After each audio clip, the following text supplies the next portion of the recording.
পদ্মাদুর এসছে, ভয় বলছে কারো কারা কাজের পদ্মাদুর কবর এখানে তো হাত তুলুন তো। ওপারের গুলো কি বাংলাদেশে নাকি পদ্মাদুর কবর? হাত তুলছো না কেন? ভাত করে যাবে। আমি আমাদের হাতটা তুলে রাখো, হাতটা তুলে রাখো। সবাই আমাদের পদ্মাদুর কবর কোথায়? ভয় পাচ্ছেন কেন? আপনার হাত নাম ওই আমি ওর মতো বলবো না, আমার নামটা কি ওই বনগার এমপির মতো অল ইন্ডিয়া মতুয়া মহাসংঘের কাজ দিয়ে দিলে নাকি তুমি ছাড় পেয়ে যাবে। এখানে যে হাত তুলবে সে ছাড় পেয়ে যাবে, কথা আমি বলবো না। ও বলেছিল ছাড় পেয়ে যাবে, মুম্বাই আটকে রেখে দিয়েছে। তো ব্যাপারটা হচ্ছে, এবার বলছি আমি আপনাদের বলি, আপনারা চিন্তিত হচ্ছেন কেন? এনআরসি নিয়ে আপনাদের বুঝতে অসুবিধা হয়েছে? সিএএ নিয়ে যা ভয় দেখিয়েছিল আর নতুন করে ভয় পাবেন কেন আপনারা? না রাখলে বলবে যখন অশাস্তি দিবাতে বিজেপি সহযোগিতা করছে, এই পয়েন্টটা রাখতে হয়েছে। এই পয়েন্টটা কিছুই না। আচ্ছা আপনারা বলুন, এখানকার যারা মুসলিম সমাজের মানুষ জনগোষ্ঠী, তাই তো, আপনারা আপনার দাদুদের জায়গাতেই আছেন তো? যারা শহর থেকে একটু গ্রাম থেকে শহরে এসেছে তারা নতুন জায়গা পেয়েছে, কিন্তু দেখুন ম্যাক্সিমাম আমরা যারা গ্রামে বসবাস করছি, গ্রামে তো সবার আমাদের বাড়ি আছে। যারা এই মেন রুটে উঠে এসছেন তাদের তো গ্রামে বাড়ি আছে। জায়গাটা কোথা থেকে এলো? বিনা কাগজে আছেন। যদি বিনা কাগজে থাকেন, তৃণমূল এখন রাখতো ঘর থেকে বার করে জায়গা দখল করে নিত। ওরা সবার কাছে কাগজ আছে, কাগজটা আমরা খুঁজে পাচ্ছি না। কিন্তু খুঁজে পাই সঠিক জায়গার জন্য নয়, ভুল জায়গায় আমরা কাজটা কাজে লাগাই। কোনটা? বড় চাচার চালের পানি ভাই ছোট ভাইয়ের উৎসের ওপর দিয়ে যাচ্ছে বলে মালদা কোর্টে ঠুকার জন্য কাগজটা বেরিয়ে যায়। দাদুর কাগজ দেখিয়ে বড় চাচাও মামলা করছে, ছোট ভাই ছেলেও মামলা করছে। ওই কাগজটা দেখেননি কত সালের কাগজ? দেখেননি আপনারা? ও তো দেশ স্বাধীনের কাগজটা, আগেকারের কাগজ আপনাদের হাতে আছে। বরঞ্চ যে ব্যাটারা বলছে এসআইআর করে নাকি তাড়িয়ে দেবো, ও ব্যাটাদের খোঁজ নিয়ে দেখা যাবে কারো আম্মা কারো মা বাংলাদেশ থেকে এসে বসে আছে। আমাদের কারো আছে আসবে নাকি? তাহলে সব কাগজ আছে, পরে ভুল কি আছে সেটা ঠিক করে নেবেন। মোহাম্মদ আব্দুল করিম মোল্লা নাম, আধার কার্ডে ভোটার কার্ডে মোল্লা মোহাম্মদ আব্দুল করিম। স্কুল সার্টিফিকেট আবার নামের বানান ভুল, এটা আছে, এইটা ঠিক করে নেবেন ভাই। আমি এটা বলার কারণে মুসলমানরা বেশি ভয় পাচ্ছে, অন্য ধর্মের মানুষরা ভয় পাচ্ছেন, আর আপনারা ভয় পাচ্ছেন বলে আপনাদেরকে শুধরে দিচ্ছি। তাহলে নামের বানানটা ভুল আছে।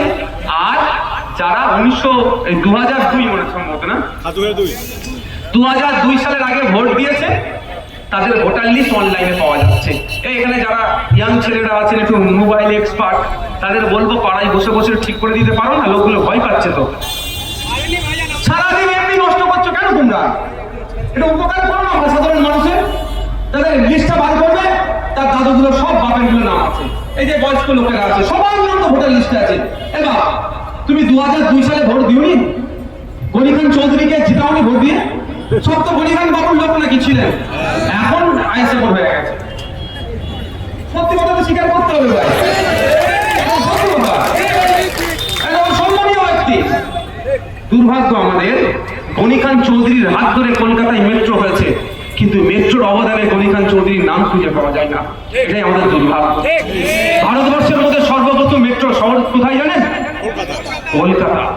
ইভেন আমি আনঅফিসিয়াল একটা কথা বলছি, গনি খান চৌধুরী যখন আমাদের রাজ্যে তৎকালীন সময়ে জ্যোতিবাবু ছিল, এই সব প্রস্তাব দিয়েছিল, ক্যাবিনেটে অনেক আলোচনা হয়েছিল। আনঅফিসিয়ালি কথা বলছি, এখন আমাকে ডকুমেন্টস নাই, কিন্তু আমি একদম 100% অথেন্টিক কথা বলছি। তখন অনেকে বলেছিল মেট্রো ফেট্রো হলে দুর্ঘটনা ঘটলে প্রাণ যাবে, কে দায়িত্ব নেবে? তখন গনি খান চৌধুরী সাহেব বলেছিলেন প্রয়োজনে আমার নাম বলে দাও, আমি দায়িত্ব নেবো। এই ধরনের উদার মানুষ, তাদের স্যালুট করতেই হবে। তার সাথে কোনো আমাদের বিতর্ক নয়, তাদের পরিবারের সাথে এখন আমাদের পরিবারের সম্পর্ক। তারা শুধু একটা চিঠি লিখলো, আমরা এমপিসিতে ক্যান্ডিডেট দিলাম না, আর কি সম্বন্ধ বন্ধ করি? চিঠি লিখেছিল, দেখবেন নাকি মাস্টার? শুধু সামান্য একটা চিঠি পাঠিয়েছে, গনি খান বাবুর পরিবারের পক্ষ থেকে আমাদের একটা চিঠি ছেড়ে দিলাম। আর তিনি আজকে যদিও কাজ করছে, তিনি আর সাধ্যমতো তিনি কাজ করছে, আরো বেশি তিনি কাজ করতে আমরা সকলেই চাইব। তার পরিবারে যে লেগেসি তিনি বহন করছেন, আমরা সেটাকে সম্মান দেবো। দেখ ফিরে আসা যায় তো।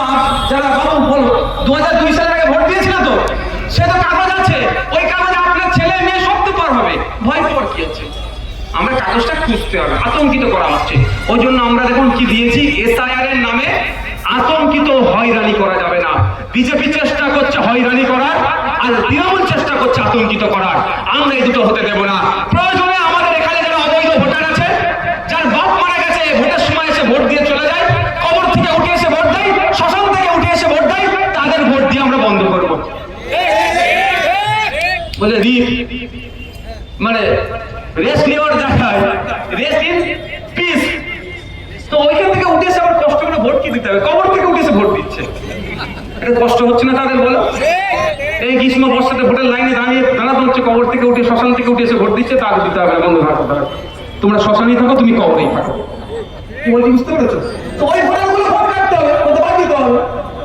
আপনি মালদাতেও থাকেন, কলকাতাতেও থাকেন, এখন কলকাতা তো রাজারাতে ওটা মানে ভোটার কার্ড বানিয়েছেন, মালদাতেও বানিয়েছেন। আমরা খুঁজে খুঁজে বার করে বলছি একটা ভোটার কার্ড দেবো আমরা, কেন করাবো না? আমাদের দায়িত্বশীল নাগরিক, অন্যায় হলে আটকাতে হবে না? আটকাতে হবে তো, সে তো অসুবিধার কথা। আপনি গুজরাটেও থাকেন, আপনার মালদাতেও থাকেন, দু জায়গায় ভোটার কার্ড বানিয়ে দিয়েছেন, একটা ভাই বাতিল করতে হবে। এটার পক্ষ আমরা নেব। প্রয়োজনে আমরা ইসিআই কে এটা সহযোগিতা করবো।